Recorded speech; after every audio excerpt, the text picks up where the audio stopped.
Have you ever felt invisible in a ballroom full of powerful people, where every glass of champagne costs more than your rent?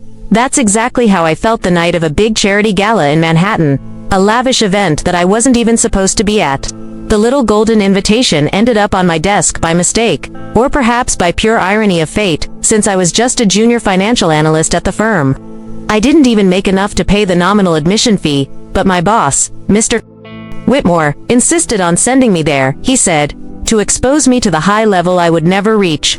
So off I went, wearing the only suit I owned. A Macy's sale purchase that was already frayed at the sleeves and slightly baggy at the shoulders.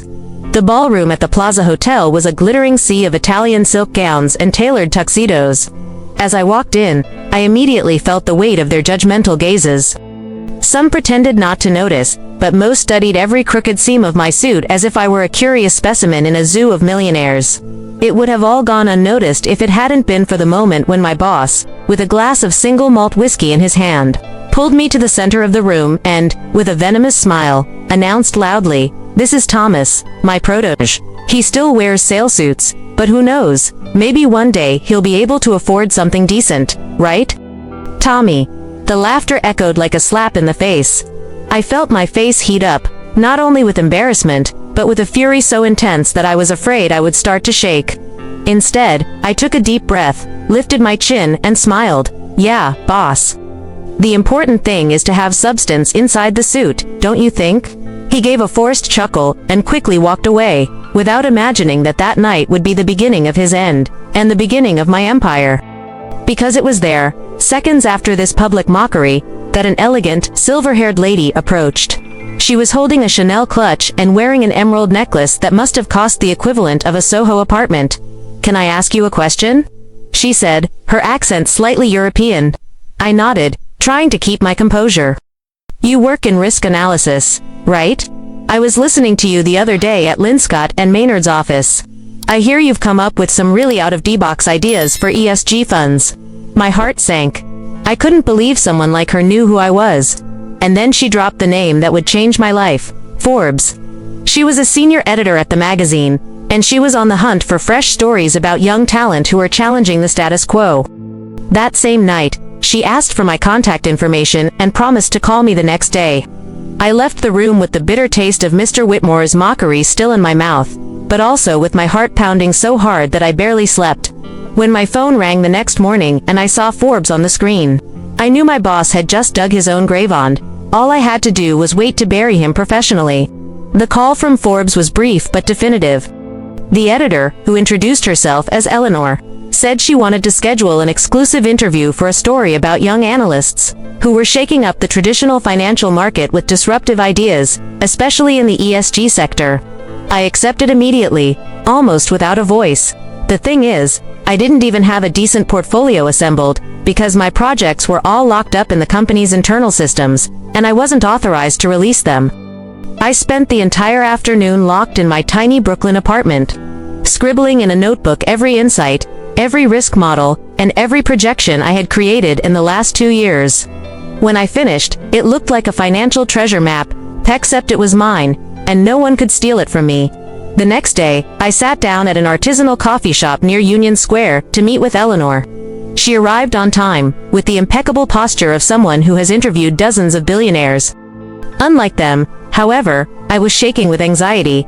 We started with general questions about my background and what motivated me. But then she did something unexpected. She put down her notebook, looked me straight in the eye, and asked why the hell I still worked for someone like Mr. Whitmore. I told her everything.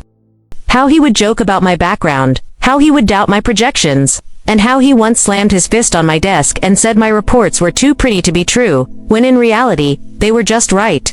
Eleanor made a few quick notes and then smiled. This is pure gold. Forbes loves stories where the underdog is not only right, but exposes the system. We can make you the poster boy for a new era of conscious investing. I didn't know whether to be flattered or scared. She asked me to prepare some examples of my own analyses, even if adapted, so that they could illustrate the article. I knew this would probably break Linscott and Maynard's compliance, but it was my chance to step out of the shadows. I spent 3 sleepless nights building mock dashboards, but based on the same logic as my real models. I sent them to Eleanor and waited, my heart racing. When the article finally came out, headlined "The ESG Prodigy Who Challenges the Old Wall Street Foxes," my phone exploded. I received invitations to speak on panels, participate in podcasts, and even to discuss projects with European funds interested in energy transition. At the office, however, the mood was funereal. My boss called me into his office early in the morning, with the newspaper open on the table. "Congratulations, little star. You're now the darling of the press. But here, I'm the boss. You can forget about any promotion, bonus, or new portfolio." His look was one of pure, contained hatred. I just nodded, silent. I had no intention of staying there. As he spoke, my phone vibrated with an email from a Swiss family office wanting to schedule a call to discuss a 300 million United States dollars green fund. I left that room with a discreet smile, ready for the next act of my little revenge. I still showed up at the office religiously every day at 8, carrying my cheap black briefcase and wearing my old suit as neatly as I could. This was because, despite all the media attention, I still hadn't signed a contract. And I didn't want to give Mr. Whitmore was happy to accuse me of breach of contract or desertion, but the atmosphere was tense. Colleagues who had once greeted me naturally now whispered as I passed. Some were jealous, others simply afraid of being associated with me and getting burned by their boss. Whitmore himself seemed increasingly paranoid. He would slam doors, yell at assistants, and stay on the phone for hours, trying to quell market rumors that his team was on the verge of a stampede into sustainable projects that he had always despised. It was in this atmosphere that I received an invitation to a private dinner with representatives of the Swiss family office. The venue chosen was a discreet restaurant in Midtown, elegant but not ostentatious. When I arrived, two men in gray suits were waiting for me with a dossier on the fund they wanted to structure. They were looking for something that combined transparent governance, measurable environmental impact, and aggressive medium-term returns. At the end of the conversation, one of them said something that stuck in my mind. "We don't just want to put money into a green fund, we want to create a new paradigm. You can be the face of this project, Thomas." I went home that night with my head buzzing. The proposal wasn't formal yet, but if it came to fruition, it would not only get me out of Whitmore's clutches, but also give me the chance to build something genuinely my own, based on my values. For weeks, I continued playing the double game. During the day, I pretended to be subservient, reviewing insignificant spreadsheets that Whitmore sent out of pure cruelty. At night, I developed robust investment theses and ESG models for the Swiss fund. I slept 3 or 4 hours a night, but every minute was worth it. Then came the day when everything changed for good. The family office scheduled a video call to formalize the proposal. They offered a generous package, an annual salary triple my current one, a share in the fund's profits and, most importantly, complete freedom to build my own team. I accepted immediately, but asked for a 30-day hiatus to organize my exit. I used that month to quietly transfer all the contacts I had gained over the years to my new personal email, prepare preliminary presentations, draft contracts for key partners, and prepare every detail so that Whitmore wouldn't have any legal room to attack me. On the 30th day, I walked into his office carrying only an envelope with my resignation letter. He took the paper without even looking me in the eye, his jaw clenched, his hand shaking with anger. "You think you're smart, don't you, kid? This ESG world is going to die in 2 years. You're going to regret betraying me." I just nodded, without saying a word, and walked out the door for the last time. When I reached the sidewalk, I felt the air enter my lungs in a different way. It was as if for the first time in years I was breathing freely. The first few months after leaving Linscott and Maynard were a violent mix of exhaustion and euphoria. I worked from the small office I rented in a nondescript building in Lower Manhattan, whose windows creaked when the wind blew. There was no receptionist, no waiting room with gourmet coffee, just an old desk, 2 powerful computers, and stacks of reports scattered everywhere. But inside, the beginnings of something monumental were pulsing. I soon hired 2 senior analysts I had met at ESG conferences who shared my disdain for outdated Wall Street formulas. We spent all night running zero-carbon scenarios, cross-referencing climate data with yield indexes, and calling suppliers who could attest to the clean supply chains we wanted in our portfolio. Each victory was tiny but exciting: a small institutional investor confirming its first investment, a university fund calling to ask for our presentations, a biomaterials startup agreeing to be included in the pipeline. On the outside, Whitmore was still reigning supreme in the old financial world, laughing loudly at traditional conferences and telling anyone who would listen that ESG was nothing more than a politically correct bubble. But then came the global climate reports with alarming data that spooked markets.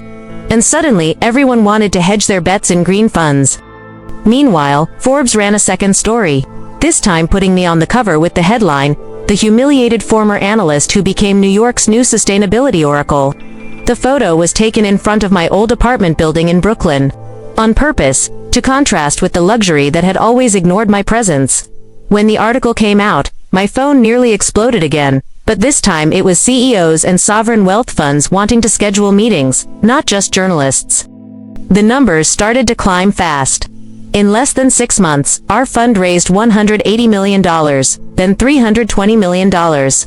We signed contracts for independent environmental audits, gave workshops to wary investors, and prepared reports so detailed that they were up to 100 pages for each project, as the companies in our portfolio performed well not just financially, but in terms of sustainability, metrics or investors became enthusiastic promoters of the fund. Whitmore watched from the sidelines, unable to lift a finger, as his portfolio rotted away, full of sectors that the market was beginning to penalize. And then came the real coup de grace. One of Linscott and Maynard's biggest clients, a European conglomerate with billions under management, decided to switch entirely to us. I received the contract on a rainy Friday, looked at the digital signature, and felt a heat rise in my body. By Monday, the newspapers had reported the client's departure as a warning that the old firms were vulnerable. Whitmore's phone rang non-stop, and for the first time since I started working for him, I heard him shouting in the hallways, not in arrogance, but in panic. The man who had humiliated me for a cheap suit was now desperately trying to hold on to investors who saw him as obsolete. Every day I breathed in that new reality was a silent reckoning with the past, without having to say a single word against it. Just letting the facts crush your ego little by little. With the fund consolidated and the fundraising surpassing the $500 million mark, what began as a modest makeshift office became a robust operation, spread across 3 floors of a modern building in Tribeca. The rooms were still sober, without ostentation, but they carried an air of conviction that intimidated any visitor. There were no expensive paintings or abstract sculptures, but each wall displayed dynamic graphs showing our environmental impact and financial return metrics. This, for us, was the real trophy. I hired an independent internal audit team to review each asset in the portfolio, something few funds did with rigor, and this transparency became our main weapon in closing deals. Meanwhile, I began receiving invitations to global forums in Geneva, Singapore, and even Saudi Arabia. It was at one of these meetings, in Dubai, that the inevitable happened. I met Whitmore again. He was sitting in the hotel lobby, surrounded by 2 tense assistants, his skin too pale for the brutal Middle Eastern sun. I almost walked right past, but a local reporter stopped me to ask for a quick statement on the growth of ESG investing in the Gulf. There, on camera, I mentioned the importance of funds adopting clear governance and environmental responsibility metrics. Unlike traditional firms that falsify reports and disrespect their own investors. I didn't name names, but it was like throwing acid on an exposed wound. I saw Whitmore clench his jaw and pretend to look at his phone, but I couldn't hide the tremor in his fingers.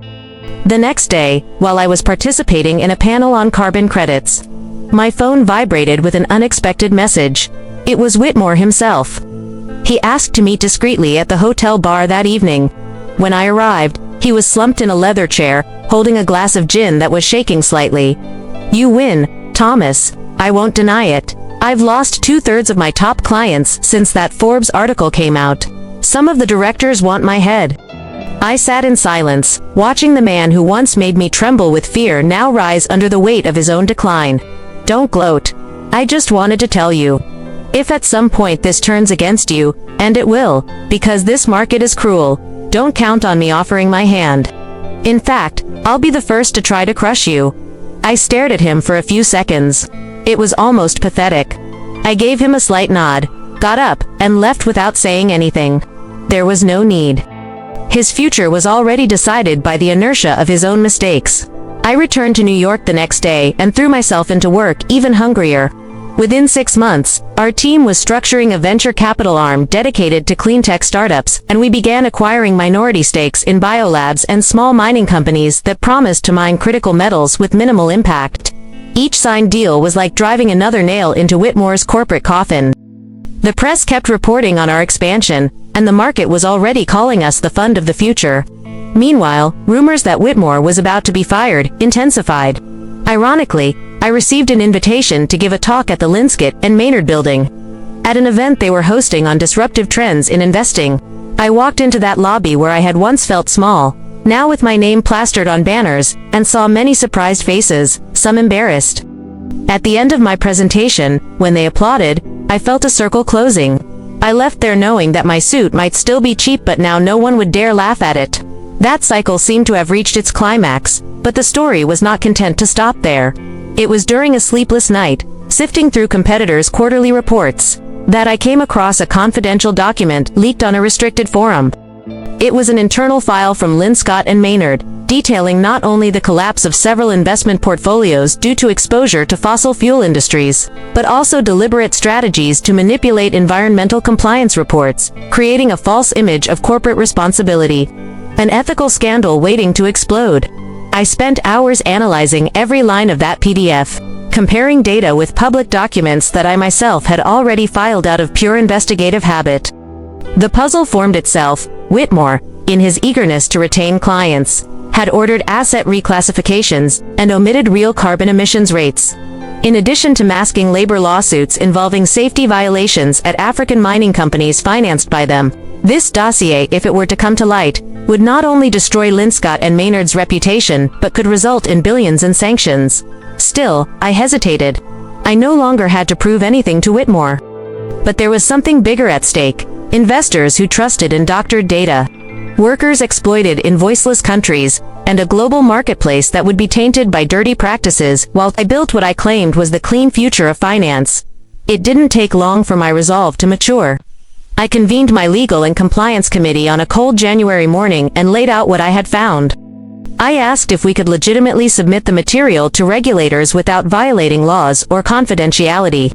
They reviewed it for 2 long weeks. Finally, my general counsel knocked on my office door, his face grim but determined.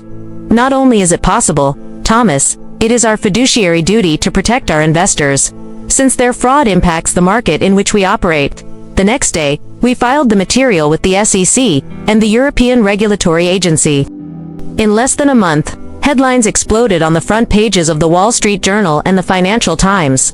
Regulators probe Wall Street giant for climate fraud and ESG data manipulation. Whitmore's image was featured in several articles, always accompanied by humiliating captions. What followed was a festival of lawsuits, a mass exodus of clients, and finally the official announcement of Whitmore's resignation, presented as an early retirement. I received the news on a sunny morning, looking out my office window, with the glass towers reflecting the clear sky. I didn't smile. I just felt a weight lift off my chest. That same week, our fund broke its all-time record for fundraising in a quarter, while Linscott and Maynard was losing contracts at a dizzying pace. Still, there was no internal applause or exaggerated celebrations. I made a point of keeping everything sober. I gathered the entire team together on a Friday night and told them that this wasn't about destroying competitors, but about keeping the market healthy so that what we were building wouldn't be eroded by greed or lies. Many understood, others might not. But it was clear to me, revenge was just an inevitable byproduct of what I really wanted, which was to create a responsible financial legacy, where no voice would ever need to be silenced by the scorn of an arrogant boss afraid of losing power. I left the office late that night, with the city lights twinkling outside, and I knew that I had finally freed myself not only from Whitmore, but also from the need to prove anything to the world. Now I just had to keep moving forward. The following months were a strange lull, as if the entire market had held its breath after Linscott and Maynard's resounding fall. Other firms began to urgently review their reports, fearing unexpected audits, and within a short time, a healthy paranoia spread that made the ESG financial sector take on more serious and less cosmetic contours. For me, it was a silent victory. Even without having to say anything, my fund began to be cited in news reports as an example of technical rigor, which naturally attracted more investors who were looking not only for returns, but also for reputational protection. We began to establish partnerships with major universities and climate research centers to audit, in an almost academic way, each new asset in the portfolio. It was at this point that the business stopped being just a fund. It became a seal of integrity, a new market standard that other funds were now desperately trying to copy. I saw this happening, watching as competing managers rushed to hire environmental consultants in a hurry and invent governance programs that sounded as empty as campaign promises. But the public was already paying more attention, and each case of greenwashing was furiously exposed by the media, further strengthening our position. As a result, new doors opened. We received proposals to license our ESG assessment methodology to European banks, and invitations to co-structure sustainable indexes with major stock exchanges. Internally, however, the brutal pace continued. Many of the analysts I hired had aged before my eyes in the last 2 years, consumed by endless hours of spreadsheets, calls, and due diligence. I myself had begun to live in an unhealthy cycle of coffees, reports, and international flights. Even though I had destroyed Whitmore's toxic empire and built something solid in its place, I realized that I had become a kind of general in the corporate trenches, always alerting for the next move, the next risk, the next risk, the next battle. It was on a rare free weekend, walking aimlessly through a park in Queens, that I realized how little of my life existed outside of those contracts and dashboards. I had no children, no steady romantic partner, and even my old friends had drifted away, unable to understand the near fanatical intensity I brought to my work. On some level, I began to wonder if this was all just a warped reflection of Whitmore himself, just wearing a different mask. But every time that doubt crept in, all I had to do was open a new climate report, see the projections of environmental disasters, and the indignation would resurface, pushing me back to that desk lit only by the blue glow of data screens. I was no longer driven by revenge. Whitmore had disappeared like a museum piece, irrelevant. Now, what consumed me was the raw urgency to prevent everything else from being contaminated by the same rot he personified. So I kept going without hesitation. I closed new sector funds, launched climate-targeted bonds, pushed supply chains to adhere to strict certifications. And night after night, when the entire building was asleep and only my floor remained alight, I had the strange feeling that I was not just protecting investors but waging a silent war for the very possibility of a future. It was a high price, but after everything I had been through, I was willing to pay it without bargaining. It was in this scenario of incessant growth, but also of almost total isolation, that something I had not anticipated happened: an invitation from the United States Department of Commerce to participate in a joint task force with leaders of global funds, aimed at creating official guidelines for sustainable investments in the country. This had the potential to establish, by law, many of the standards that my team and I had forcefully defended in the market, consolidating them as a rule and no longer as a differentiator. I accepted immediately. The meetings were held in Washington, in an imposing building with long, cold corridors, where government officials, veteran economists, and managers of gigantic portfolios sat at rectangular tables, exchanging harsh arguments about metrics, emission limits, carbon credits, and penalties for fraud. I participated, often in silence, observing how even there, faced with alarming data and unquestionable graphs, some executives tried to relativize numbers to protect their own sectors. These were weeks of tough debates, but also of unexpected alliances. I discovered that there were others like me, who bore the scars of past corporate humiliations, and were now seeking to somehow correct the way capital affected the planet and people. At the end of the process, when the final document was drafted, I felt a lump in my throat when I saw that much of what we had proposed had been incorporated.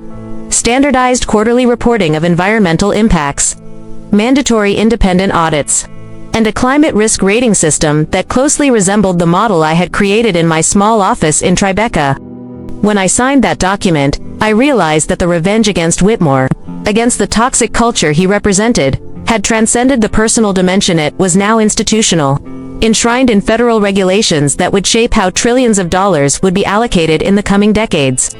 When I returned to New York, I found my team exhausted but proud. Many hugged each other in the boardroom when they learned that the rules would apply to all competitors, leveling the playing field once and for all. Still, victory did not bring complete relief. The phone kept ringing with new challenges, shareholders pushing for even more aggressive targets, foreign banks wanting mergers, climate reports projecting increasingly bleak scenarios for the planet if nothing changed within the next 5 to 10 years. It was during a particularly long night, alone in the office with a glass of water and the city all dark outside, that I understood the true weight of what I had built. My journey had begun with an arrogant boss mocking my cheap suit, turning me into an easy target. Just a shy young man at a Manhattan dance, the target of the cruel laughter of someone who thought he was untouchable. But what blossomed from that humiliation was an implacable instinct to not allow injustice, whether social or environmental, to be simply swept under the rug. This instinct consumed me. It was true, but it also guided me. And perhaps that was what set me apart from those who were now making headlines one by one for corruption, fraud, or climate negligence. There was no banal satisfaction. There was no smile of victory. Only the cold awareness that, even having won personal and systemic battles, the war against destruction, whether of ecosystems or of human dignity, was far from over. I closed the laptop, leaned back in the armchair and, for the first time in a long time, allowed my eyes to close for a few minutes, without dreams, without fear. Only with the strange peace of someone who finally understood the real meaning of the word responsibility. The next morning, I arrived at the office before sunrise, as I always did, but there was something different in the air. The receptionist handed me a heavy envelope with no return address. I opened it there, standing, and found a formal invitation printed on thick paper, with coats of arms and gold lettering, to a private dinner at the British Embassy, honoring global leaders who were driving structural transformations in capital markets for sustainability and governance. It was not just a social event. It was the kind of ceremony where silent deals were sealed between central banks, governments, and multi-billion-dollar funds, discreetly shaping the financial flows that would ultimately determine which sectors would survive or disappear in the world. I accepted without a second thought. During the dinner, served at long tables covered in extravagant floral arrangements, I was introduced to European ministers, representatives of the American Treasury, and even some discreet tycoons from the Middle East. The conversation revolved between toasts and cautious glances, always circling around the future of green credit and the challenges of energy transitions. It was there that I heard, almost in a whisper, a rumor that several conglomerates were forming consortiums to anticipate investments in carbon capture technologies and advanced biofuels, fearing even tougher regulations that were beginning to emerge in different countries. I realized the weight of what I had helped to set in motion. This was no longer about Whitmore, or my personal vendetta, but about a global machine that now moved according to the metrics that I had once designed alone. In a dimly lit office in Manhattan, at the same time, the banquet highlighted how deeply concentrated power remained. These men and women, who smiled politely as they shook my hand, were the same people who could redirect billions of dollars with a single decision in closed meetings. I felt a mixture of pride and discomfort. When I stepped out into the torchlit garden, to breathe away from the hubbub, I was surprised by a British aide who approached me with a tablet. He said he had orders to show me something. It was a draft protocol that suggested including metrics derived from our fund as a preliminary standard in certain sovereign issuances of sustainable debt. It was a monumental recognition, one that would essentially formalize our methodology for trading government bonds for entire countries. I signed the confidentiality agreement right there, barely feeling the weight of the pen. Then I went back to the ballroom, got a glass of water, and stood in a corner, watching the diplomatic theater continue. All the while, flashes of memory flashed through my mind. Whitmore's laughter when he called me the boy in the cheap suit. The jokes in the hallways, the scorn I had endured in silence. So many humiliations, so small now compared to the magnitude of what the game had become. And yet, deep inside me, something remained hard and untouched, a living scar that reminded me why I could never become one of them. No matter how much the market accepted me, how many exclusive parties I was invited to, or how many newspapers put me on the cover, I would always be the Macy's boy in the Plaza Ballroom. And perhaps that was exactly what kept me from falling into the trap of easy cynicism that corroded those ballrooms. When I got back to my hotel, in that humid London morning, I opened my laptop and, before going to sleep, I sent a short message to my compliance director. Prepare the plan to retroactively audit all the supply chains that had presented themselves to us in the last 6 months. None of them, no matter how promising they seemed, would be left without our scrutiny. And so, as the city fell asleep under the soft lights of the deserted avenues, I realized that my private crusade, which had begun out of sheer shame and a desire for revenge, now belonged to something infinitely greater than my pain. It was an implacable need to ensure that, even amidst figures and secret agreements, someone was still willing to say no. Returning to New York after that trip felt like stepping into territory that felt both my own and completely foreign. The skyline remained the same, its glass peaks cutting through the gray sky. But I no longer saw those buildings as unreachable temples. Now I saw them as hollow boxes containing the same old game, inflated egos, fragile vanities, and, occasionally, ambitions that could move mountains. My own office had become a small fortress. The analysis teams grew, with departments dedicated exclusively to investigating suppliers in remote locations, designing long-term climate models, and tracking environmental litigation around the world. We received daily reports from teams spread across Asia, Africa, and Latin America, cross-referencing satellite data with field audits. Whenever we detected inconsistencies, I personally called emergency meetings to decide whether to part with that asset. To some colleagues, it sounded like an obsession. But for me, it was the only way to keep the power we had gained from corrupting what had made us unique. Even with our robust structure, there were still days when I sat alone in my office, reviewing contracts line by line, hunting for dubious clauses. At those times, I remembered doing this in a tiny cubicle, under the veiled jokes of other analysts and the oppressive supervision of Whitmore. That memory was the most powerful reminder of why I could never fully relax. It was in this context that the unexpected happened. A large Middle Eastern sovereign wealth fund, known for demanding strict standards and almost draconian confidentiality clauses, called for an urgent meeting. I arrived at the conference room to find its representatives seated, all of them grave-faced. They said they had received anonymous complaints that one of our portfolio companies, a Canadian mining company with operations in the Democratic Republic of Congo, might be concealing serious labor violations. The potential impact was catastrophic. All it took was for that fund to pull out and an avalanche of bailouts would begin, undermining the credibility we had worked so hard to build. But I didn't allow myself to panic. I asked for 2 days to investigate on my own before they made any decisions. I left and immediately summoned our compliance unit and our field auditors in Africa. What followed was an exhausting 48 hours of hourly phone calls, reviews of official documents, checks of government records, and confidential interviews with local workers. At the end of the second day, my face lined with dark circles, I received the final report. The allegations were unfounded. They had come from a former supplier who had been rejected months earlier and was seeking commercial revenge. Armed with this information, I returned to the table with the Sovereign Wealth Fund, handed over the dossier, and watched, breathless, as they leafed through each page. When they were finished, the chief executive looked up and said simply, "We are pleased with your fund's diligence. We will remain committed." Those words fell on me like a ton of weight lifted from my shoulders. I thanked him, but inside I was already plotting changes. The following week, I created a new layer of auditing to proactively monitor reputational risks, even where there were no immediate signs of trouble. It was exhausting, expensive, and sometimes criticized as paranoia. But I preferred that to having to deal with late-blooming ghosts that could erode the legacy I had worked so hard to build. At that point, my life was no longer ordinary. My mornings were filled with conferences with finance ministers and CEOs of multinational companies. My afternoons, with extensive reports that intertwined social, climate, and financial data. At night, I often walked alone through the empty neighborhood where I lived, trying to remember why it all had started. The answer always came in the form of a cold shard in my chest, a memory of the embarrassed boy who swallowed other people's laughter in a room, too brightly lit for someone wearing a cheap suit. And that was all it took to keep me going, day after day. The years passed without me fully realizing it. Each fiscal cycle seemed to overlap the previous one, global meetings became routine, and calls with simultaneous translators began to take up more time than any conversation in plain English.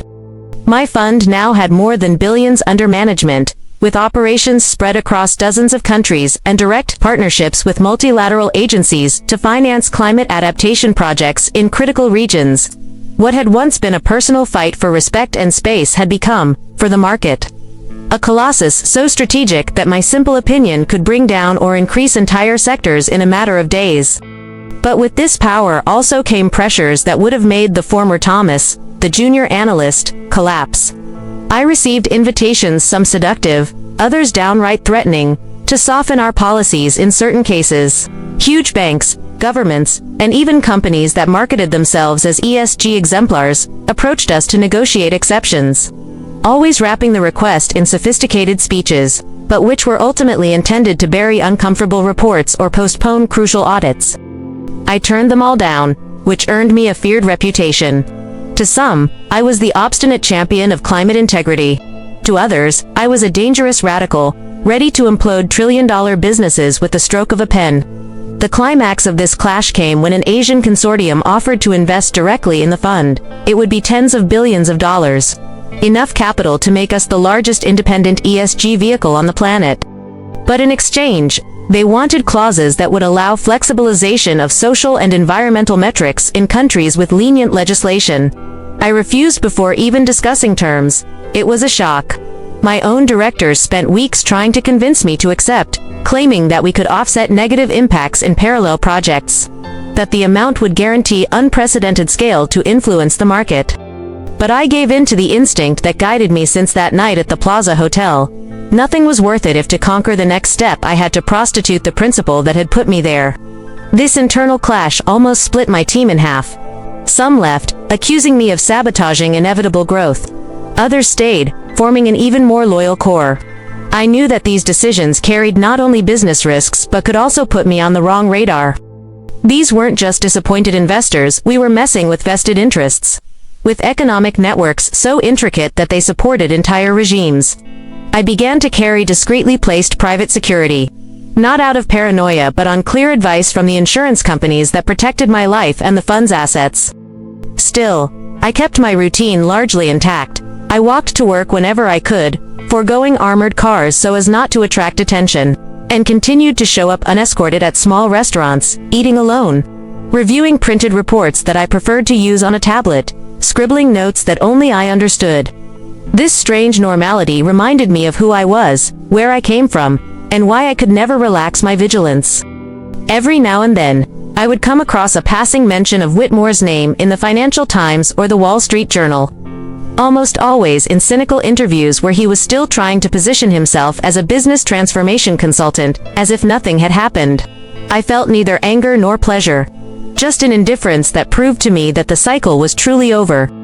The man who had once laughed at my suit was now nothing more than an irrelevant detail in the much larger story that I had decided to write, whatever the cost to my own peace. As much as time had solidified my public image as an example of rigor, I myself never felt comfortable on that pedestal. I knew that much of the mystique that had been built around me was the product of the contrast with the scandals of others. I simply did not give in to the pressures that destroyed reputations, but that did not make me a saint. I still carried within my chest the same cold hardness that was born on the night of the plaza, shaped not only by humiliation but by all the small daily deaths that I had to endure. Sleepless nights, friends who had left, personal relationships sacrificed in the name of endless reports and meetings. This austerity allowed me to come so far, but it also made me a stranger to myself. With the fund now completely globalized, I received an invitation to speak at the UN in New York, at a symposium on financial instruments for climate mitigation. It would be the first time that I would step onto such an institutional stage. No longer in front of investors or corporate forums, but in front of heads of state, environment ministers, and international organizations.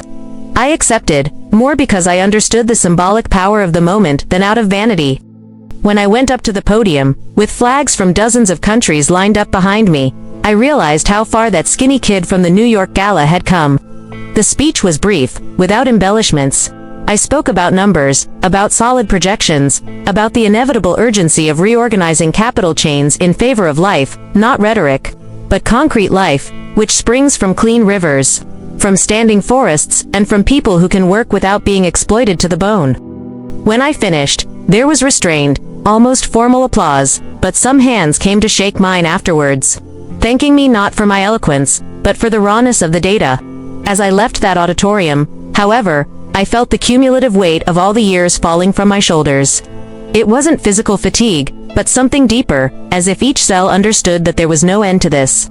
I went back to walking through the city streets, almost in a trance. I passed the Plaza Hotel, which now seemed smaller, tamed by memory. I remembered the brightly lit ballroom, the piercing laughter, the smell of expensive perfume, and the sound of Whitmore's shoes clicking on the marble. I closed my eyes for a moment, letting the scene replay in my mind, only to open them and notice the ordinary traffic of Fifth Avenue, with honking horns, hurried delivery men, and tourists taking pictures of store windows.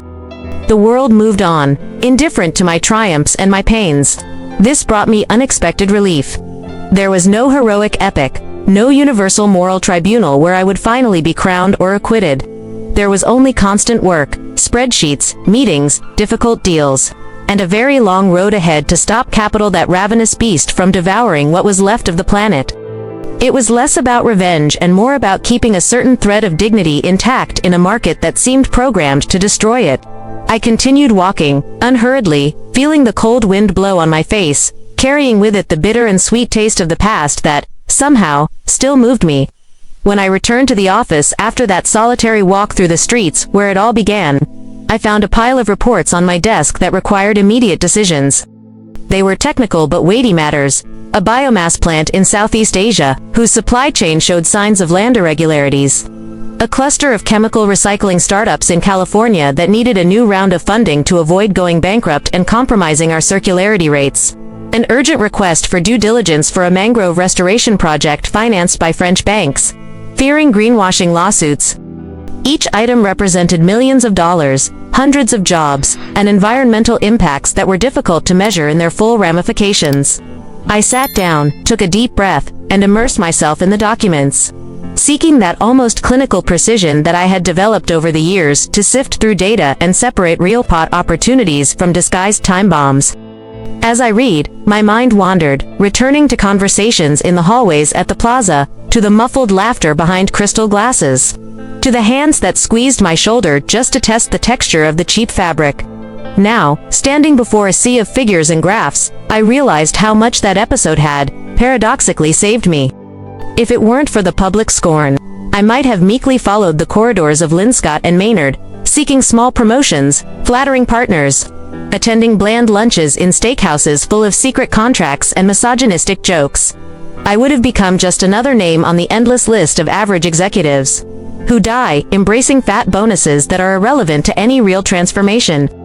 Instead, I carried the shame like a live ember, feeding it every day until it became a torch capable of setting everything around it on fire. Maybe that was my biggest secret, never completely overcoming that embarrassment, using it as an inverted beacon so as not to repeat the same dirty games that hurt me. So, when deciding whether or not to maintain the investment in the Asian plant, I called not only analysts but also representatives of local NGOs, something that irritated our lawyers because it opened up political avenues. I wanted to make sure that we were not legitimizing land grabbing or the expulsion of communities. The final decision was harsh. We would cut the investment, even with the expectation of a high return, because the social risk was too high. The decision earned us criticism from some of the shareholders, who only saw the immediate profitability. But I had already made peace with the fact that my role was not to please eager shareholders. My role was to maintain a silent pact with the boy in the cheap suit to ensure that he would never have to be ashamed of the man he had become. In the following days, I repeated the same method with the other pending projects: pruning, adjusting, redirecting resources to less flashy but cleaner initiatives. When I finally looked at the clock, I realized that night had fallen and the building was almost empty. I went to the window, watching the lights flicker over the Hudson, and felt a strange pang in my chest, a mixture of tiredness and serenity. I had no illusions about being remembered as a hero, nor did I desire statues. What I wanted, deep down, was to be able to lay my head on the pillow knowing that I had not become another Whitmore, even if the world around me was still full of them. This thought, paradoxically, gave me the strength to wake up the next day and do it all over again, without expecting applause, driven only by the conviction that, even alone, the fight was still worth every inch gained. 200 years after Kayla had breathed her last in a modest room, the planet had been reconfigured in ways so profound that no previous generation would have had the cognitive wherewithal to conceive of them without utter horror or wonder. The climate, finally tamed by global climate networks, meant that seasons were defined not by solar revolutions but by algorithms that balanced food production, energy needs, and human biological cycles calibrated on a macroscale. The ancient nations were academic reminiscences, mentioned only in standard history lessons. In their place were functional zones interconnected by pan-regional contracts, regulated by jurisdictional intelligences that updated themselves every microsecond. Human biology was no longer the same either. Genomic modifications that had begun tentatively centuries earlier became standard. First to eradicate hereditary diseases, then to optimize metabolism, slow aging, and alter neural structures. In the great city-states suspended over the oceans, life expectancy exceeded 150 years.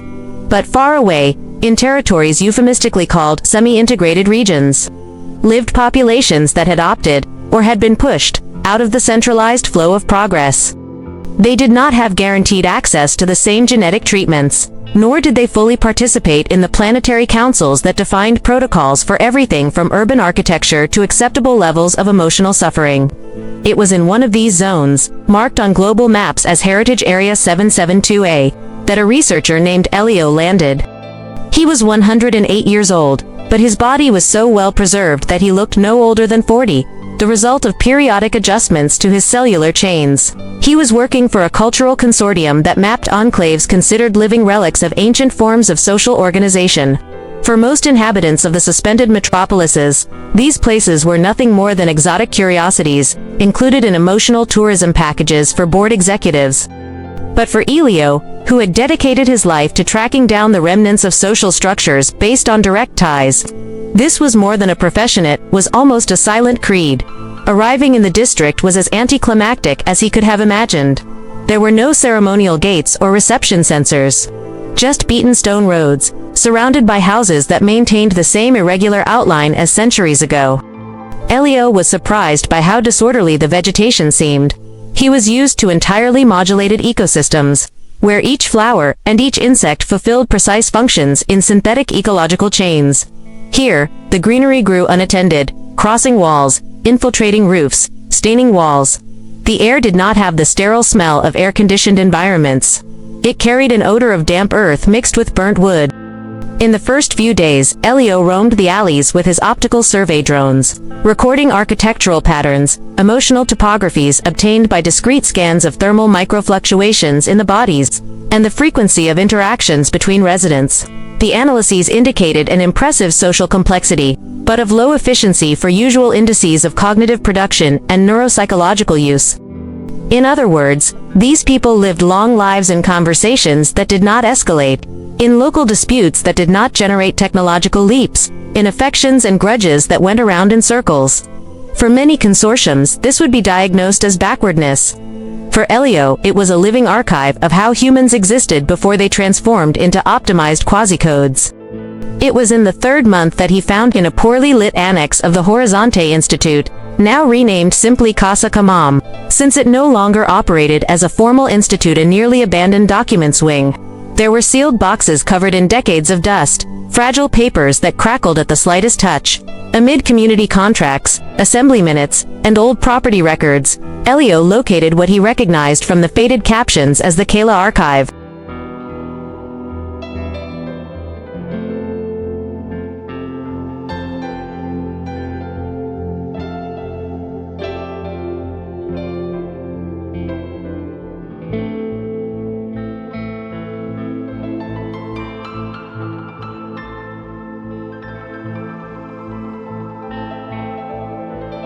Opening folders, he came across handwritten letters, notebooks, and newspaper clippings printed on paper so thin it was almost transparent.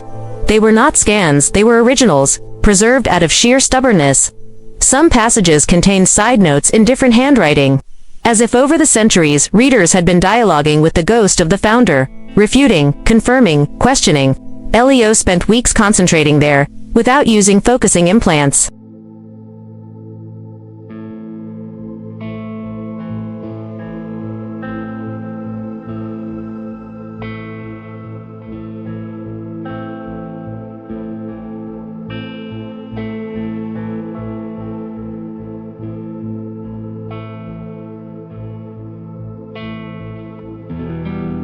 He preferred to read by the irregular light of faulty bulbs, to feel the instability of the environment that had so fascinated Kayla, according to the accounts. As he read those lines, he noticed the almost painful progression of her voice. She began confidently, then grew weary, with moral questions. The exhaustion of keeping herself upright against a force that never stopped pressing.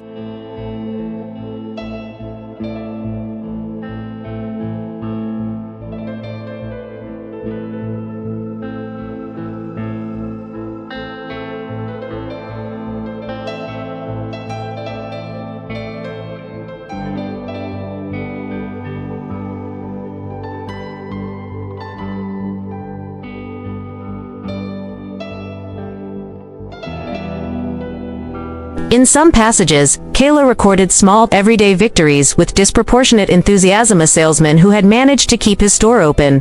A child who had learned to read thanks to the Institute, and this cut Elio to the quick. Accustomed to societies that planned evolutionary leaps on a macroscopic scale. Seeing so much emotional investment in individual details seemed at once naive and brutally human. He began to wander the district, no longer as a researcher, but almost as a pilgrim.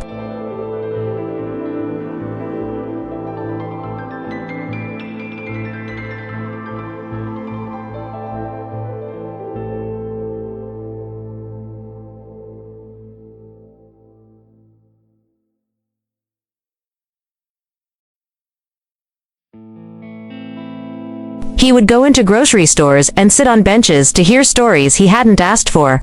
He realized that few people there knew who Kayla had been with any clarity. Most spoke of her as a diffuse myth, part of a collective past used to justify the present.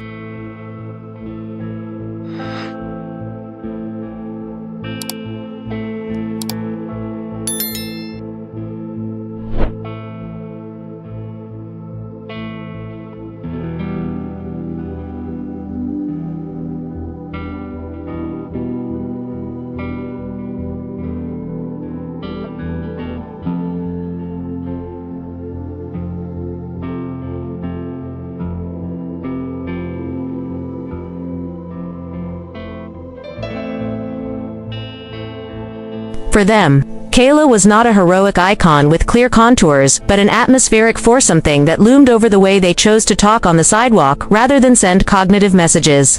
Over their habit of discussing prices face to face. Over their voluntary decision not to implant neural accelerators in their children. One afternoon, Elio met an elderly man named Rice, who owned a small community greenhouse that grew vegetables without any help from genomic engineering.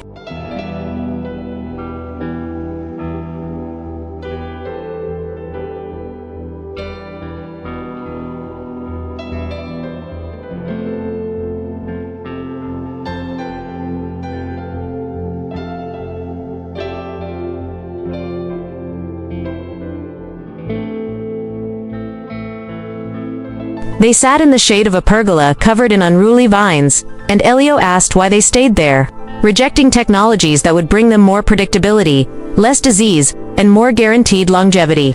Rice smiled toothlessly, scratched his thin chin, and replied with the kind of patience that only those who have lived through many winters learn, because here we can still fail together. Out there, if you fail, the system corrects you before you even notice.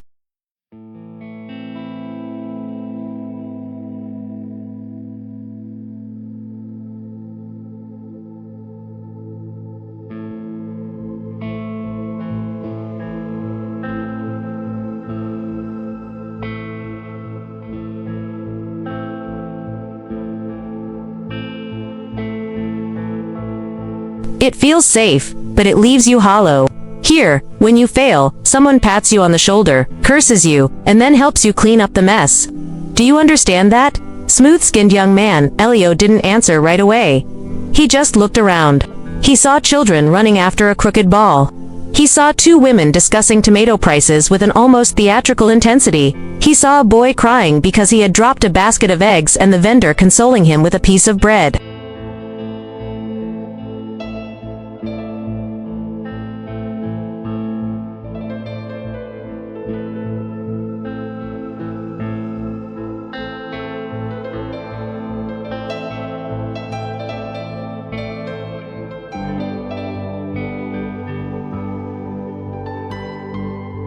He realized that, for those who lived there, life was not an optimized flow, but an imperfect tangle of mistakes, forgiveness, and small tragedies overcome by complicity.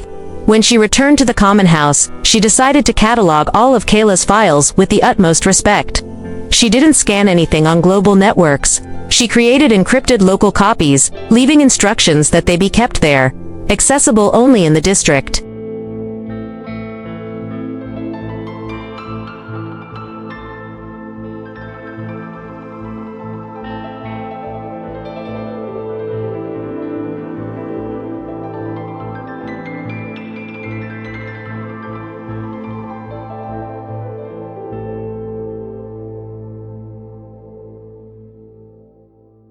She wrote extensive reports